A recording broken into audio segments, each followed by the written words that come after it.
Hello everyone and welcome to this week's episode of the Aftermath series. Let us waste no time at all and dive right into this week's episode of Critical Role. So the party continues traversing this desolate landscape of the barbed fields. And during their journeys we had a few little lore drops from a few of the different characters of the party. But before we get into those, there's a few minor things that I just want to touch on. The first being at the very beginning of the episode, when they were taking watch the first night, Jester and Yasha had a little conversation. And it was mainly just Jester trying to make Yasha feel better, just about her past, her memory loss, and everything that's sort of just going on in the moment. Yasha stated that she's rather nervous about what lies ahead, and Jester, being the amazing friend that she is just doing everything she can to lift up her spirits and make her at ease. Jester really is that awesome friend that everyone deserves to have. Gods forbid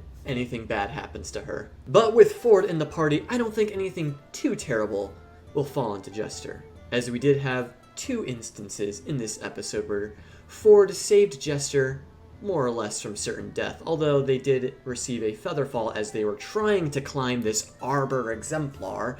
Later on in the episode, Jester did almost fall to her death, but through the quick use of Featherfall from Not and Caleb, and through Fjord's clever use of Thunderstep, Jester was saved in another rather adorable moment, as Fjord would never let anything bad happen to poor Jester. But speaking of the Arbor Exemplar, what an interesting contrast to this dead Badlands landscape that the party has been getting used to these past couple days. It just goes to show that even in the most desolate and treacherous and depressing of landscapes, you can still find beauty. And it would appear that this tree is attempting to sort of heal this scarred landscape. And we also know from Caduceus' clay that this tree is from the Wildmother herself. Caduceus learned this information from the commune spell that he had cast, and by the end of it, he seemed to be rather upset from the words that the Wildmother had spoken to him, basically saying that this desolate landscape is too big of a problem to really fix, because he had asked if this is where he was meant to be, if this was his mission to sort of fix this place, to which the Wildmother also replied with, "Your path is your own," which I think is what really upset Caduceus, because this whole time it seems like he thought he was on the path that the Wildmother had set for him. He didn't realize that he was setting his own path. Caduceus has talked about how his philosophy is that everyone has a destiny, everyone has a path they're meant to follow, and if the entity, the goddess that he looks up to and worships, is telling him that his path is his own, his destiny is his own, his fate is in his own hands, that's probably going to mess him up a little bit. But as sleep took hold of him that night, he received a vision from the Wildmother, sort of giving him direction once again, showing him this kiln. Now, what's important about this kiln? We do know that his home is sort of dying to some kind of curse, and I'm going to assume that this purple crystal that he saw in his dream is the key to restoring it to its original form. It would appear that the kiln can create these crystals, and then further into his dream, we saw that these crystals sort of created or were surrounded by just luscious greenery. So again, I'm going to assume that these crystals have some kind of magical properties that can either dispel this curse or create life. Now, where this kiln resides still remains to be seen, but it's clear that Caduceus is still following the right path, which is why the Wildmother sort of gave him this vision, because she may have sensed this sort of turmoil brewing within Caduceus. But Caduceus' dream isn't the only one that happened that night. Not apparently had a very interesting dream that she couldn't really remember, but it was wild. But then Fjord also had a dream. Uk'otoa once again threatening him, but then something or someone saved him from this dream and pulled Fjord into their own sort of realm.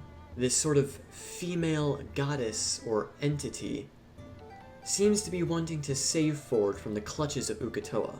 Now, who this goddess is, we don't exactly know yet, at least 100%, but we can assume that it might be Melora, the Wildmother, considering the sort of nature feel she was giving off and the warmth that Fjord was feeling.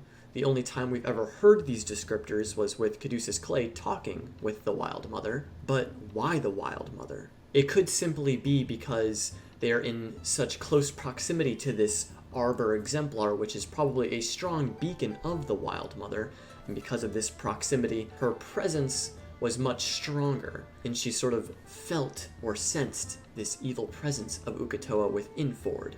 And while Fjord does seem to be protected for now, as this goddess had said, it won't last forever. Just a temporary bandage for a much greater wound. And now if Fjord is somehow able to sever his ties with Uk'otoa, perhaps he can gain his powers from the Wildmother now instead. Or perhaps Fjord will become a paladin, perhaps, instead of a warlock? That would be a rather interesting turn of events. But all of this remains to be seen. It was a very brief encounter, and we don't know to what extent the Wildmother wants with Fjord, but at least for the time being, we can rest easy knowing that Fjord is protected. And now moving on to the last couple things that I want to talk about a little bit. Bo and Yasha had a conversation during their night's watch, and Bo dropped a little bit more of her backstory. Apparently, she had a partner in crime, so to speak, named Tori, who she was forced to abandon when she was sent off to be with the monks. Bo had mentioned that this was one of the first people that she ever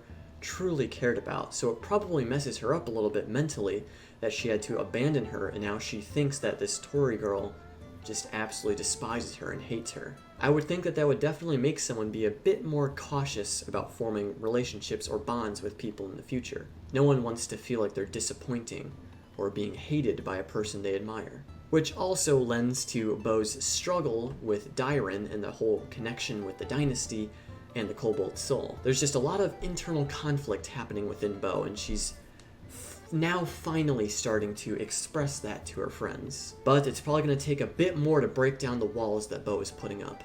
And I think Yasha might be the one to do it. There is definitely a subtle connection between Bo and Yasha as they sort of finished off their conversation of the night, just sort of hinting at maybe minor feelings, whether they be platonic or otherwise. But I don't think their ship has sailed quite yet. We'll just have to be patient and see what happens in future episodes. And now lastly, we left off at a relatively dire cliffhanger, as the party will probably be fighting a rock at the start of the next episode. Now I took a look at the stat block and challenge rating of a rock, and oh boy, they're pretty strong.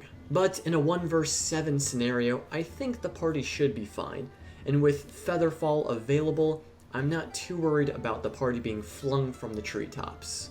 But that doesn't mean someone might get knocked unconscious or someone might be close to dying. I'm sure the party will be fine. They can handle themselves. At least that's just what I'm going to keep telling myself, because I seriously hope that nothing terrible happens. But with all of that being said, we are going to wrap up. Let me know all of your thoughts, feelings, and emotions during this episode. I hope you all have a lovely rest of your weekend, and I will see you all next week.